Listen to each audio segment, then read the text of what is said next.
Hey metalheads, and welcome to another band review at Metal Academix. This time, we're gonna go with Virgin Steele.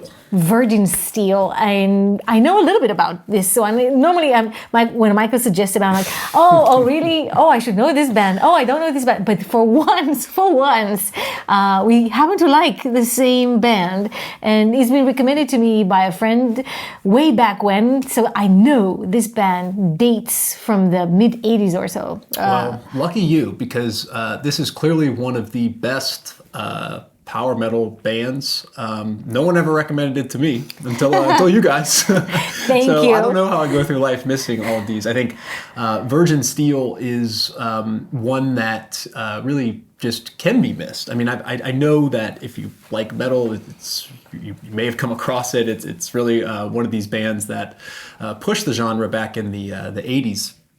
But I mean, I've heard the name, but never really. Especially since it's American. Yeah. They're based, if I remember correctly, in Long Island, or they come originally from Long Island. Yeah. So it should be because, of this, and since there are not so very many power metal American bands compared to the amount of Swedish, for example. It is something I am, I don't know. I don't know what's going. The algorithms have not found that out. Yeah, and I think also, I've been thinking about it, none of my friends liked metal. I was the person who was recommending them metal, as scary as that might be to some of you. But anyways, so I've been checking out Virgin Steele, listening to them a lot, and wow, what an incredible band. Really, and I think most people would agree with this, it really focuses around the lead singer, David DeFay.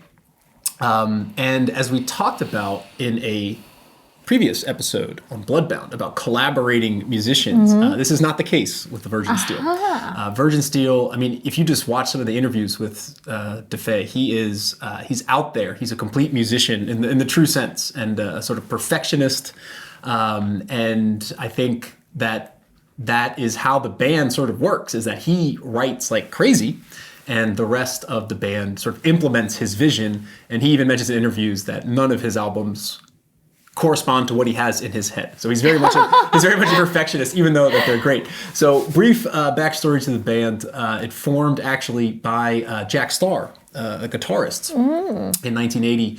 And 1980, yeah, my goodness, they're the same time as Iron Maiden. Yeah, so it's one of these earlier bands, and I'm gonna play for my first pick. Okay, the question of the picks. How do you pick three songs from this band? I have a couple things. I will justify my choices. I realize that other people would pick other things. I am saving quite a few songs for future battles. I have at least 7 battles in my head that could be played with Virgin Steele songs. One of them will be coming up next. But my first pick is Guardians of the Flame. I know why, because it has the word Guardians. Yes. This is something that, Michael, you can track on our channel. So many songs. I love Defenders, I love Guardians, and these types of things. But I love this album. People particularly really like Marriage of Heaven and Hell as like an apex of the band. We'll get to that later. And I agree. Great album. House of Atreus, also a great album. I think Invictus is the best album, which we'll come to later. But really, my second favorite is Guardians of the Flame. And the reason is that this is just some groovy 80s metal.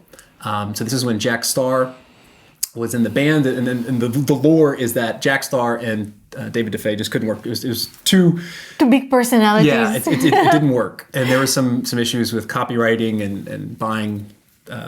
DeFay eventually bought the sort of trademark for Virgin Steele from Jack Starr. The name of the band, basically. There's some stuff that goes back, but I love Guardians of the Flame. This is an album that you could just put on. You could show it to someone who's not into metal per se, and they would like it. I feel like it's a good road tripping album. Like, it's just groovy music. And Guardians of the Flame, I think, is a great example of that. And I know you will like it, because it is very Led Zeppelin-esque.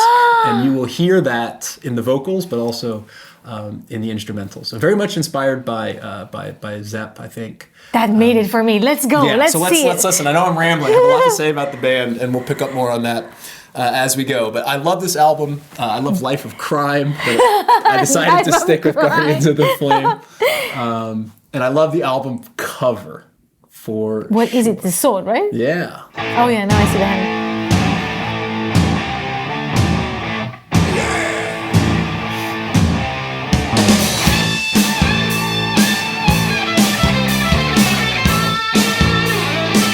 When the winds of ice are raging and the sun departs the night, there's 1,000 eyes upon you, but no one sees your plight.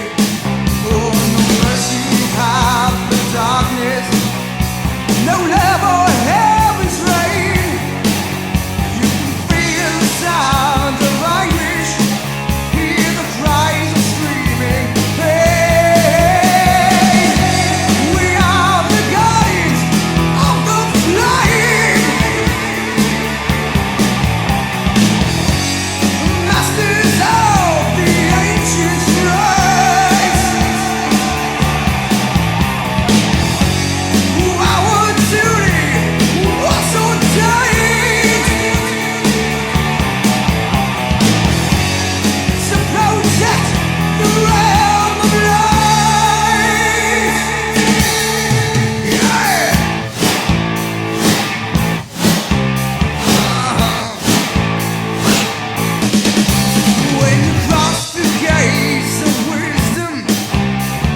Wow, what a different sound compared to the later Virgin Steel. Yeah. Now you can hear the guy's actual voice, I suppose. What's his name again? The vocal? David DeFay. DeFay.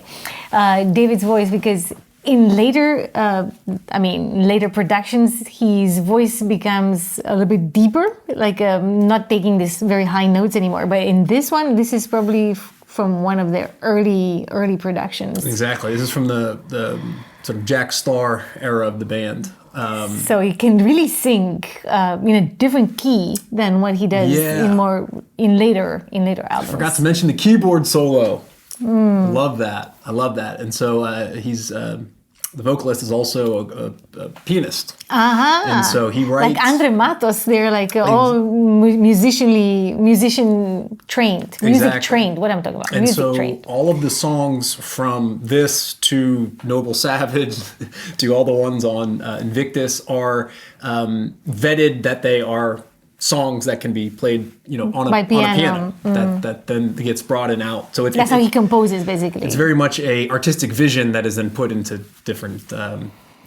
Cool. I like the keyboards, but I did like the guitar. It's much more bluesy, a little, as you say, more Zeppelin in the style of Led Zeppelin, because it has that bluesy feel. And that album has all the tracks are, I like this one in particular, but they all have this type of, this kind of more rock vibe that I really, really enjoy. So I wanted to play something off of. Heavy too, though. Like that Zepp sound is like, that's why they call it Led Zeppelin, because it's like a lead balloon. So this is like doom. Yeah. And I love it, obviously. And later albums have covered When the Levee Breaks, so.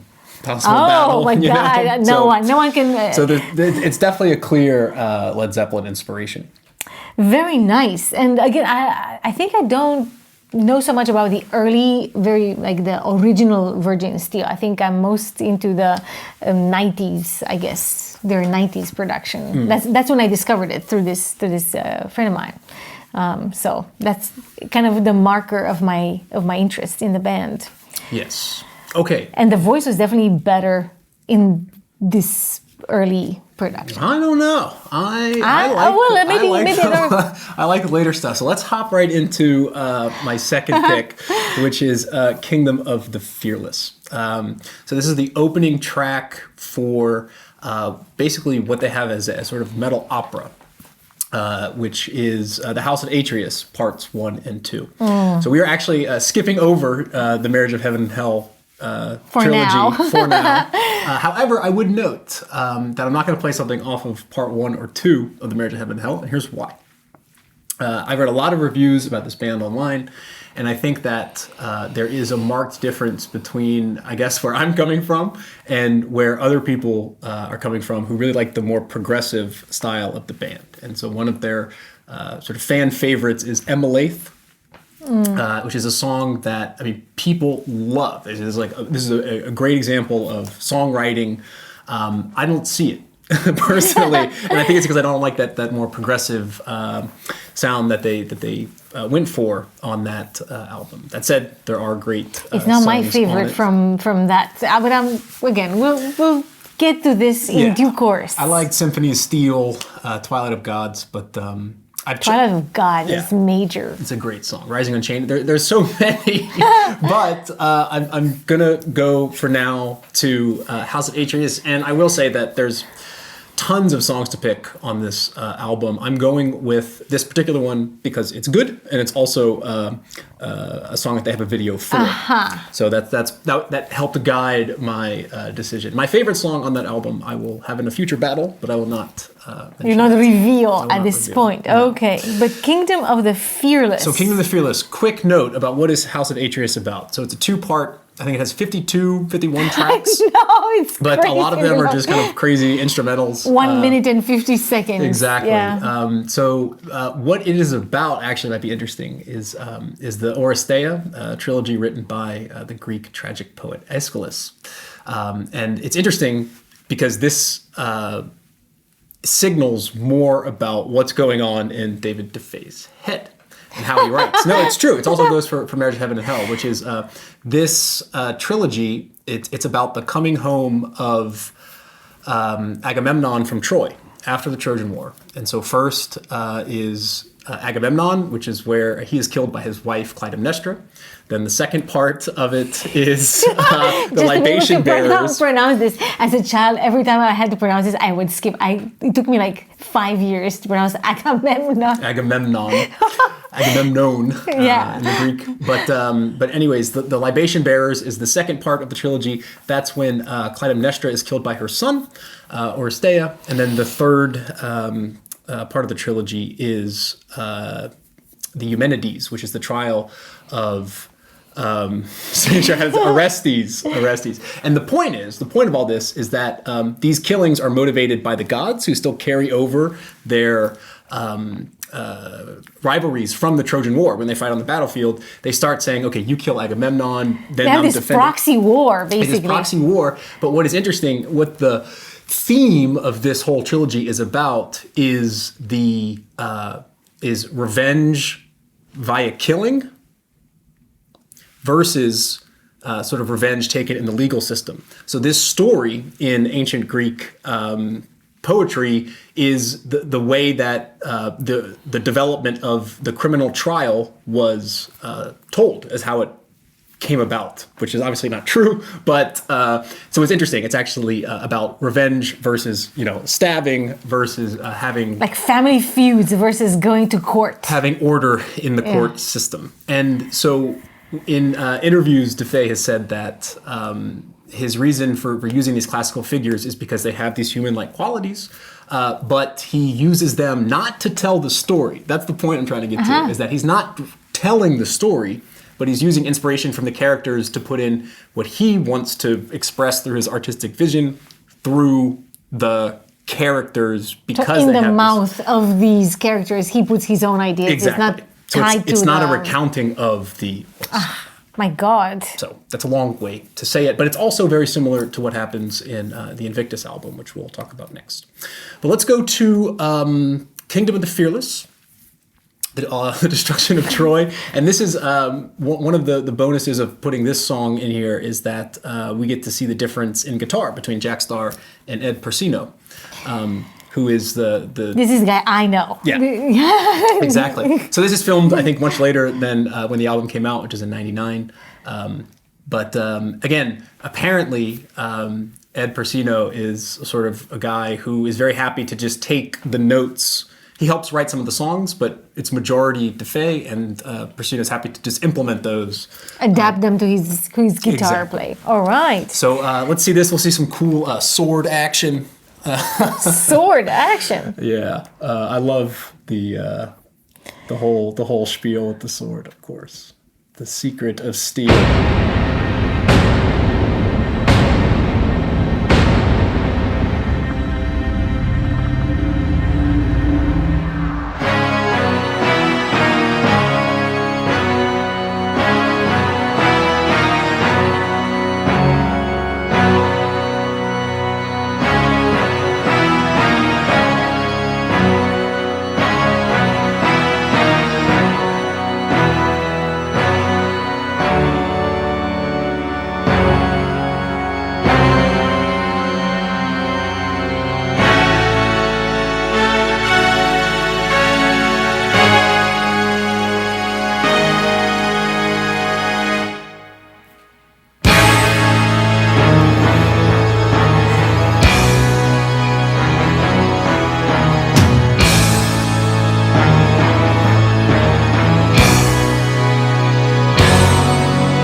horizon shine your rays. Kingdom of the fearless, light up the sky, light up the world as we walk. Kingdom of the fearless, light up the sky, burning the world as we ride down the centuries into the sun, cursing the dark, cursing the light.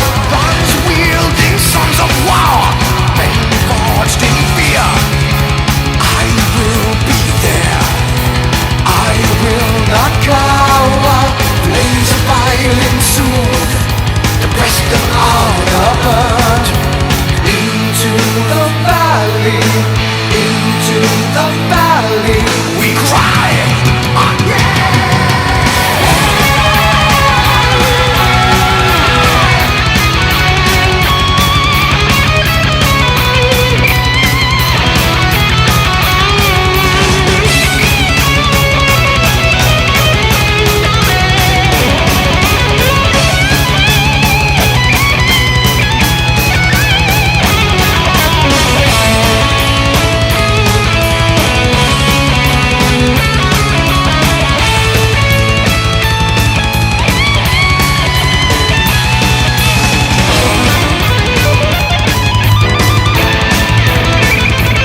thus begins the House of Atreus,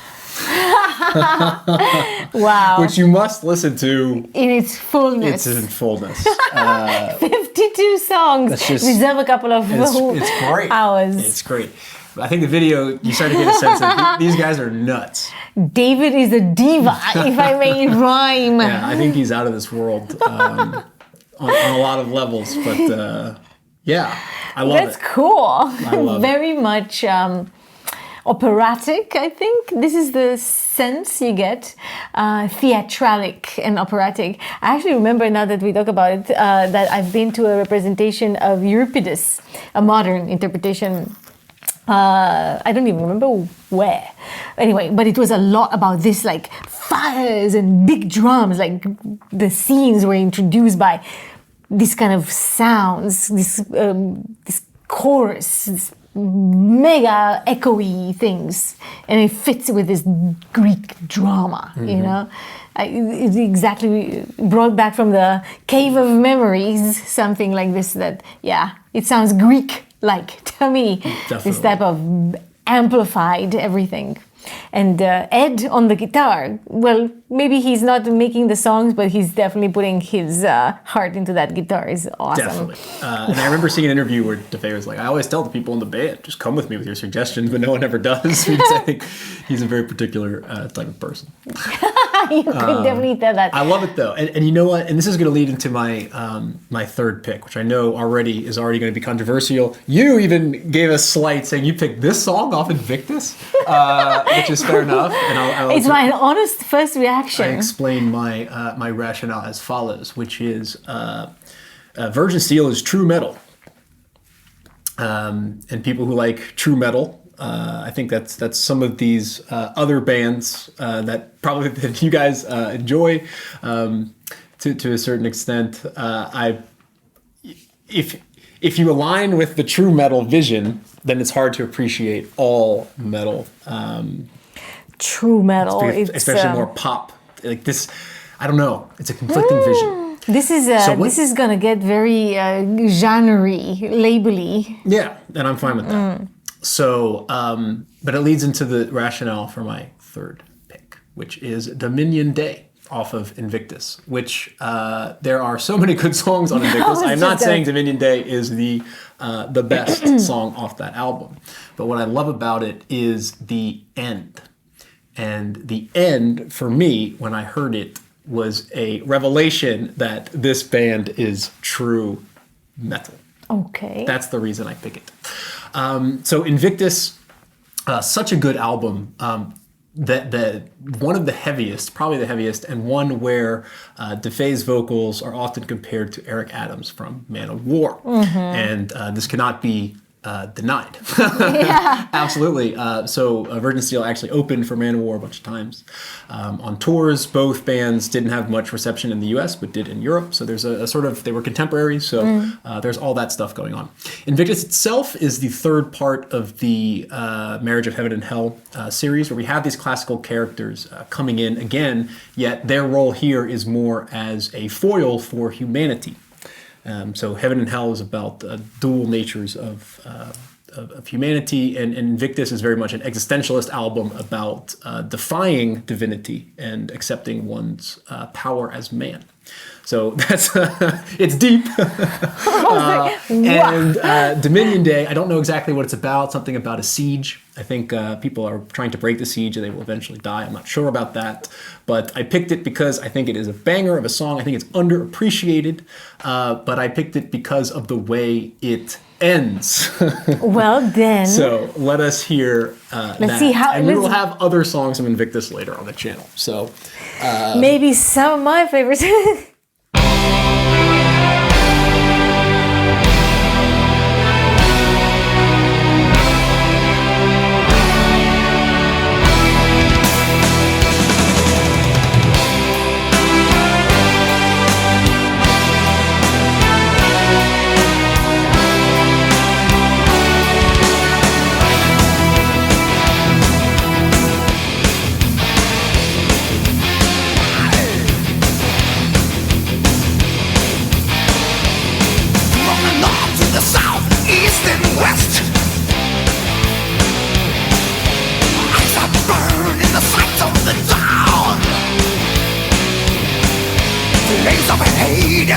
battles of war,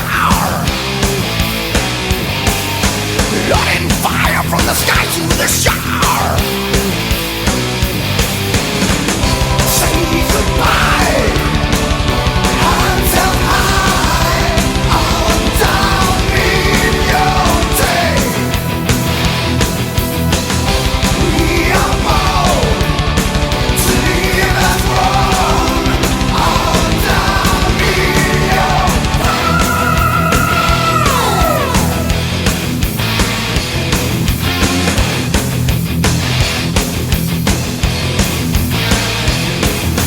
blinding God in the sight of the sun.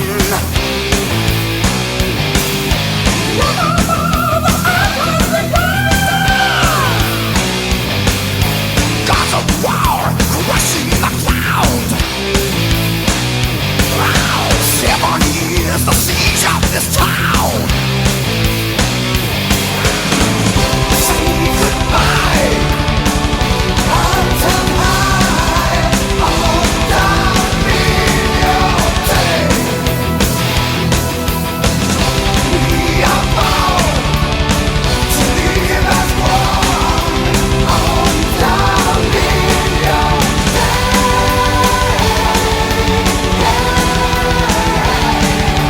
on down in your day. All us fall down in your day. 7 years down in the day. Crush and burn down in your day.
Say goodbye to all of your angels, on down in your day. We are sworn to fight for the grandeur of this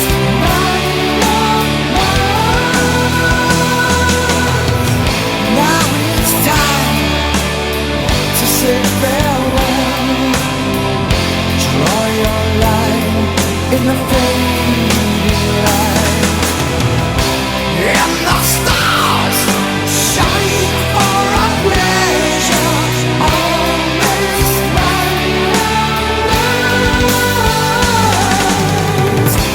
And the dawn cry to the valley, on down in your, on down in your, on down in your.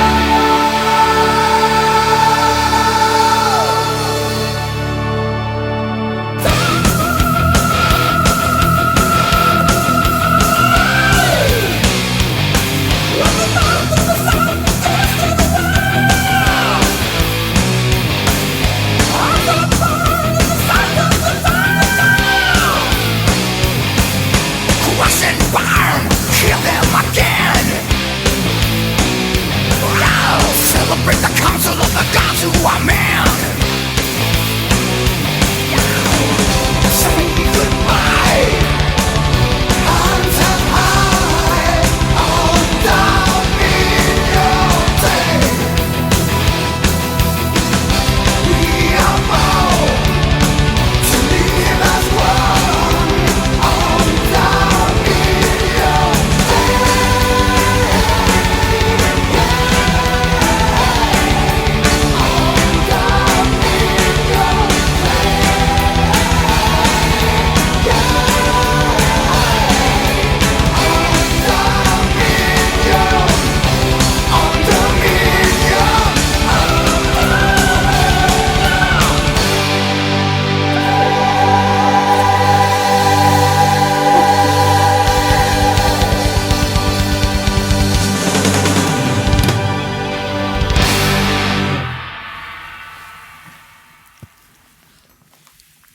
Yeah, the last minute and a half is really epic. It's incredible. So I understand some people don't like the chorus.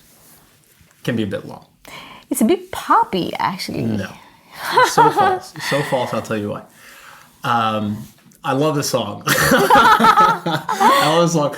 But in particular, as I was listening to it, as just listening to the Invictus album, you have perfectly good. I actually also think that Invictus is their best album in my view, so we agree on this one. For sure.